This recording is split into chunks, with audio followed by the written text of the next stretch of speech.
de l'économie, ils ont trouvé un pays à terre. Cela leur donne une marge de tolérance. Mais je pense que parfois, il y a un peu de lenteur, de tâtonnement parfois sur des réformes qui devraient être faites. Et moi, je pense que la première des choses qu'ils devraient faire, en tout cas dès les premières semaines de leur installation, c'est de lancer un référendum avec un package de réformes sur les institutions, de réformes pour la structuration de notre économie, de réformes sur nos politiques en direction des collectivités territoriales, qui est extrêmement important et qui constitue, en tout cas pour nous de Gox Yu Bees, le point central de notre vision, c'est l'autonomisation et le renforcement des communes. Un ensemble de réformes qu'ils devraient prendre dès le début de leur départ. Et je pense que c'est ça qu'ils ont raté. Et actuellement, ils sont en train d'être dans une continuité silencieuse avec le maintien, parfois, avec l'adaptation parfois du système qu'ils ont trouvé sur place. Mais il parle de legs quand même où la destruction a été massive et il fallait quand même rattraper certaines choses, avoir la majorité à l'Assemblée nationale, pouvoir contrôler un certain nombre de choses. Est-ce que c'est pas ça aussi qui a un temps soit peu plombé la machine pour que le démarrage soit... C'est ça, je comprends que ça peut, ce que vous venez de dire, peut à un moment donné ralentir un peu le rythme. Mais je pense que maintenant que tout cela est acquis, ils doivent aller à l'essentiel et faire les réformes qu'il faut. Faire les réformes qu'il faut parce qu'en fait, il ne s'agit pas, ce n'est pas en repeignant les façades qu'on construit un pays, mais c'est en réformant les fondations. Aujourd'hui, les fondations sont extrêmement faibles. Les fondations sont extrêmement déstructurées par l'ancien régime. Il faudra refondre, que ça soit une refondation économique, une refondation même sur notre organisation sociale, en mettant plus de discipline, plus de rigueur, sur la refondation de notre système éducatif, de notre système sanitaire, et globalement sur la refondation de notre idéologie politique. Et c'est ça qui manque actuellement. Moi, j'ai l'impression qu'il n'y a pas l'ossature d'une vision et d'une idéologie politique qui gouverne actuellement le Sénégal. Mais au moins, en termes de gestion du bien public, la vérité, rien que la vérité, toute la vérité, vous leur tirez le chapeau, non? Oui, ils ont marqué beaucoup de points quand il s'agit de tenir un discours de vérité sur un certain nombre de choses. Moi, je suis d'accord que le facteur clé de la bonne gouvernance, c'est la transparence et la vérité. Ça, ils l'ont réussi et ils sont en train de le faire. Même si après, il y a un certain nombre de déclarations qu'ils pouvaient éviter pour lesquelles, ne pas... Lesquelles par exemple? Oui, mais j'étais pas trop d'accord sur l'indexation de l'administration en disant qu'ils ont falsifié les chiffres. J'étais pas trop d'accord là-dessus parce que certes, il y a des communications qui risquent de plomber. Mais oui, mais le FMI a conforté leur position puisqu'il y a eu quand même des choses qu'on nous a cachées. Oui, il y a des choses extrêmement graves qui se sont passées. Je suis totalement d'accord. Oui. Mais parfois le linge sale se lave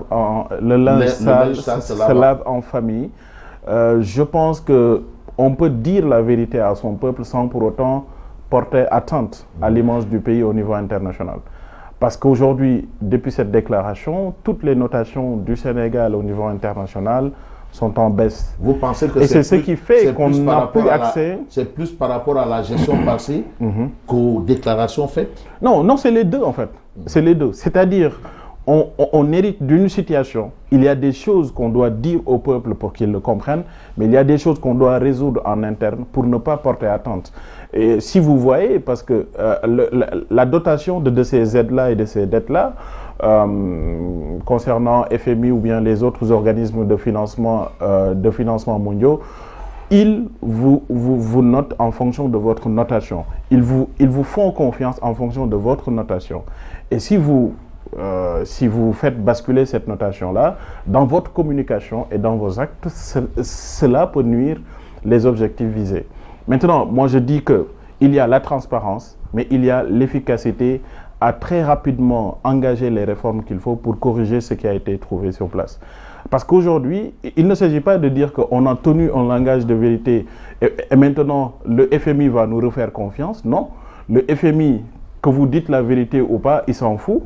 Le plus important pour lui, c'est que vous réformez votre système de gestion financière, l'administration, la gouvernance des finances publiques, vous les réformez pour qu'il n'y ait plus de corruption, pour qu'il n'y ait plus des dettes qui sont cachées, qui sont hors circuit budgétaire, pour qu'il n'y ait plus cela. Le plus important pour le FMI, c'est de voir ces réformes-là mises en œuvre, et c'est ce qui tarde à voir le jour. Et le souverainisme prôné, est-ce que vous sentez que nous sommes sur la bonne voie?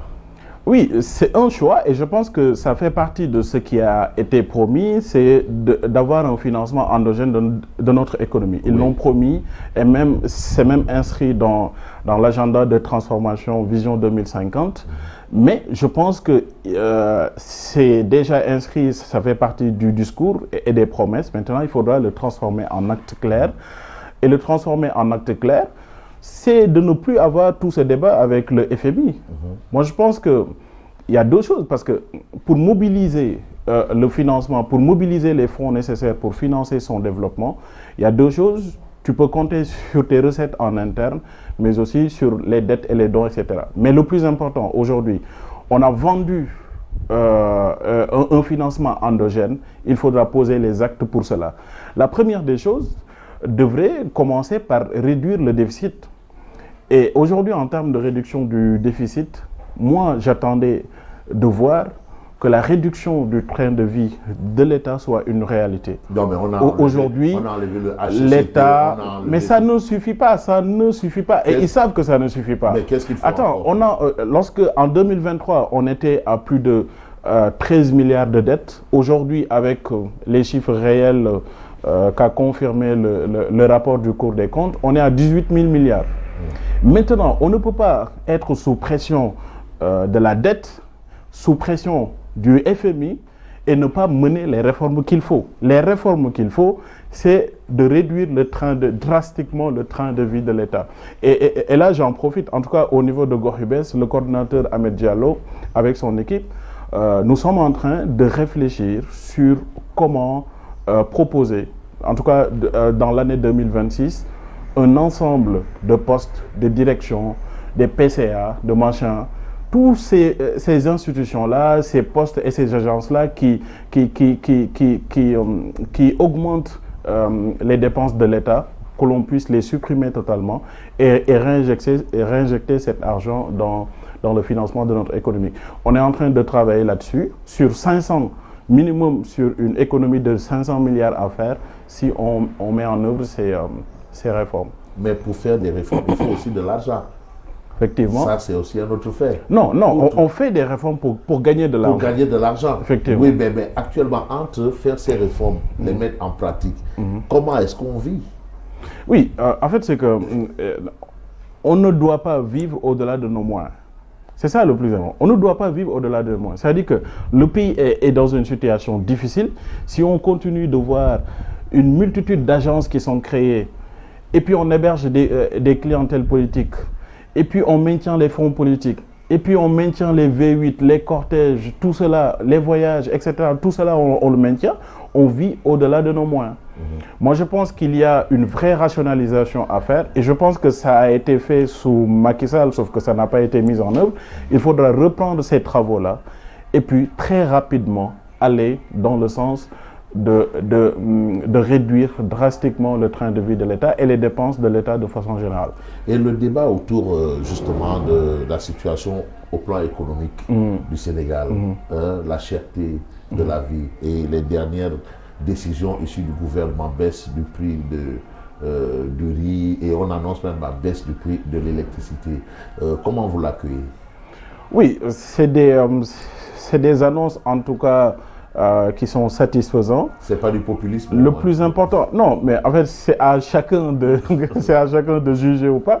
Mais je sais que le pays. Pas que c'est pas du populisme. Non. Ce que je sais, c'est que le pays est encore difficile.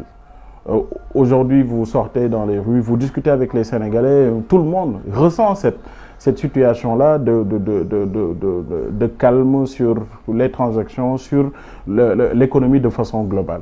Et ça, bon. On me dira encore que c'est le début du régime, c'est le legs qui est comme ça. Il y a le legs. Mais d'accord, il y a des réformes à faire.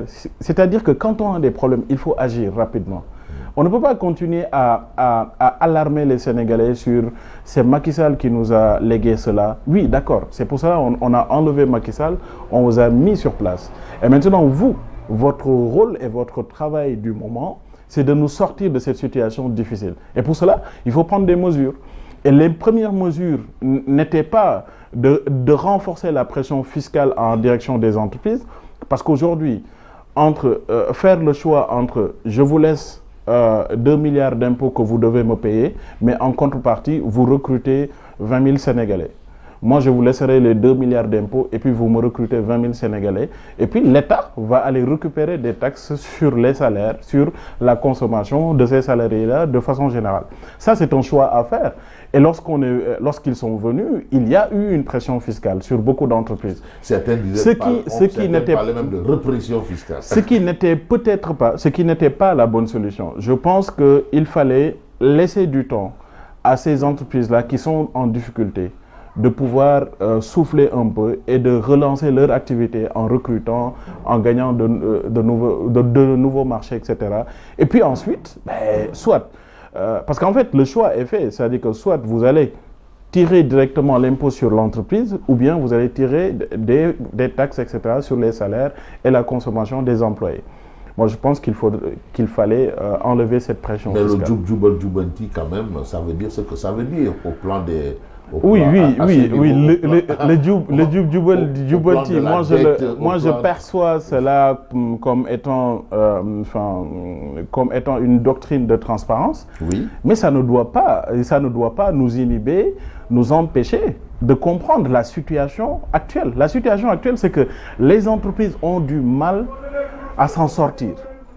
Et vous, si vous venez encore à mettre une pression fiscale, ben c'est pour ça, il y a beaucoup d'entreprises qui ont fermé leurs portes. Mais ça justifie la situation de crise que nous vivons? Mais écoute, ce sont les entreprises qui recrutent et aussi la commande publique. Actuellement, la commande publique s'est estompée pendant un moment. Et s'il n'y a plus de commande publique, les entreprises privées ne recrutent plus. Dans une économie informelle, naturellement, le pays ressent cette difficulté économique. Et la difficulté du port autonome de Dakar, elle a son pesant d'or, à votre avis? Oui, c'est ça. C'est que actuellement, que ce soit le port autonome de Dakar ou bien les autres institutions, les difficultés vont continuer à s'accentuer tant qu'on ne fait pas les réformes qu'il faut pour structurer notre économie. Aujourd'hui, le port autonome de Dakar fait entrer beaucoup de produits. On va prendre des TVA, des droits de douane, etc. Mais aujourd'hui, le plus important, quand on se dit être des souverainistes, il faudra que tous ces produits-là soient produits au niveau du Sénégal. Local. Parce que mais c'est une ambition aussi. Mais c'est ça l'ambition qu'il faut. Aujourd'hui, le Sénégal est un marché. Ce sont les autres pays qui produisent leurs produits et leurs marchandises et venir verser sur le marché du Sénégal. On parle de balance commerciale déficitaire. La balance commerciale est déficitaire depuis 1960. et jusqu'à présent, personne ne s'est levé pour dire « Attends, on va rééquilibrer cette balance commerciale ». Parce qu'en faisant quoi? Vous prenez votre dîner, votre déjeuner, votre petit déjeuner, tous les produits que vous utilisez ne sont pas du Sénégal. Ah non, moi viennent je prends ailleurs. Oui, heureusement pour vous. Peut-être vous le Lyonnais. Heureusement pour vous. Peut-être vous le Lyonnais. Non, moi je prends moi aussi je prends du Nguer. Moi je prends du Nguer. Absolument.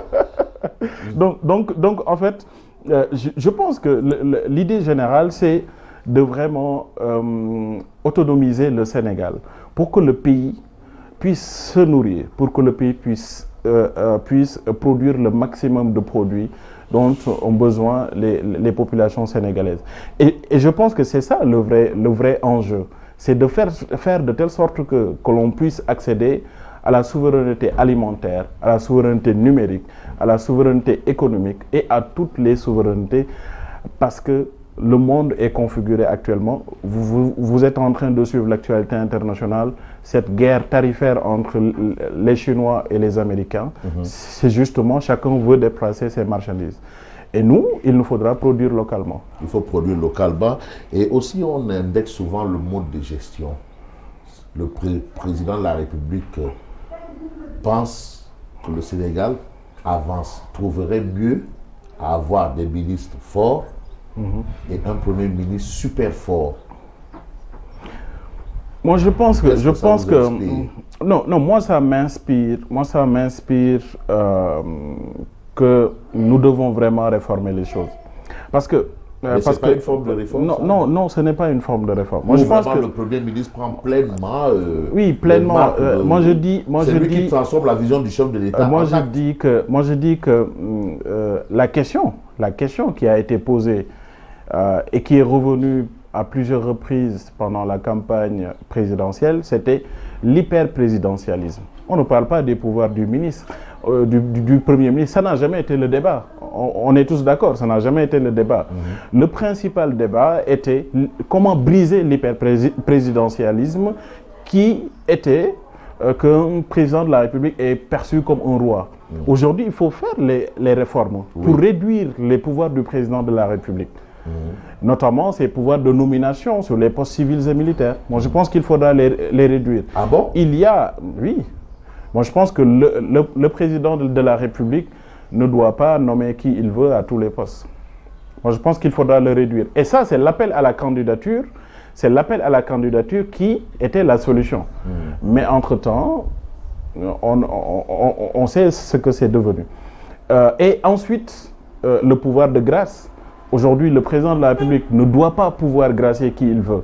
Par exemple, quelqu'un qui a détourné des milliards du contribuable, ce n'est que le contribuable qui peut le gracier, mais pas le président de la République. Mais comment le contribuable peut le gracier? Je ne sais pas, par référendum, on se dit, est-ce qu'on le gracie ou pas? Est-ce que vous êtes d'accord qu'on le gracie ou pas? Qu'ils disent oui ou non.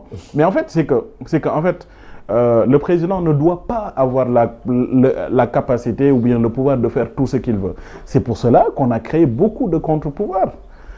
Il y a, vous le savez, on dit très souvent le pouvoir rend fou. Le pouvoir absolu rend absolument fou. Rend absolument fou. Oui. Et donc, notre République, le Premier ministre d'être fort. C'est ça, notre République. Non, mais pas super fort. Il ne doit pas y avoir de super fort dans une République. Il doit y avoir des hommes qui ont des responsabilités et puis chacun fait ses responsabilités. Moi, en fait, c'est que le mot fort dans l'administration ou bien dans la gestion d'un État, moi, ça me dérange un peu. On est dans une République. Le plus important, c'est de respecter des règles, c'est de respecter des lois. Et aujourd'hui, dans ce cas d'espèce, la question n'a jamais été d'avoir des ministres forts, des premiers ministres forts, c'est de réduire les pouvoirs du président de la République qui est perçu comme hyper-présidentialisme. Et donc, moi je pense que ce qu'on doit faire aujourd'hui, c'est d'aller vers ces réformes-là, de faire de telle sorte que le président n'ait plus la capacité de faire tout ceci, d'acter l'appel à candidature, d'enlever le pouvoir de grâce, de réduire le champ, enfin en tout cas l'amnistie, de réorganiser cela, parce qu'aujourd'hui le président de la République, il met des propositions de loi, des projets de loi pour amnistier qui il veut. Sa majorité mécanique applique cela. Moi je pense qu'il faudra réorganiser. Quoi, hyper mécanique. Oui, actuellement, et ça a toujours été comme ça, malheureusement. Alors, Bambey. Quand je pense à Bambey, je pense quand même à de grands noms, une localité qui a quand même produit de grandes figures politiques. Effectivement. Alors, vous voulez inverser la tendance? Oui, en tout cas, ce qu'on sait, c'est que nous avons une ville qui est dans une situation de précarité extraordinaire. Mais la ville n'a pas de revenus. Aujourd'hui, le taux de pauvreté du Sénégal est estimé à 57%. Et plus vous avancez à l'intérieur du pays, on est à plus de 60 à 70% de taux de pauvreté. Et au niveau de Bambey, et ça, vous me donnez l'occasion, pendant les législatives, j'ai parcouru les 12 communes du département de Bambey, que ce soit Lambaye, Ngogom, Baba Garage, que ce soit Dingiray, Kersambakan, que ce soit Ndangalma, que ce soit Bambey, que ce soit Ndondol, que ce soit Gawan. Partout au niveau du département de Bambey, il y a un manque criard d'investissement.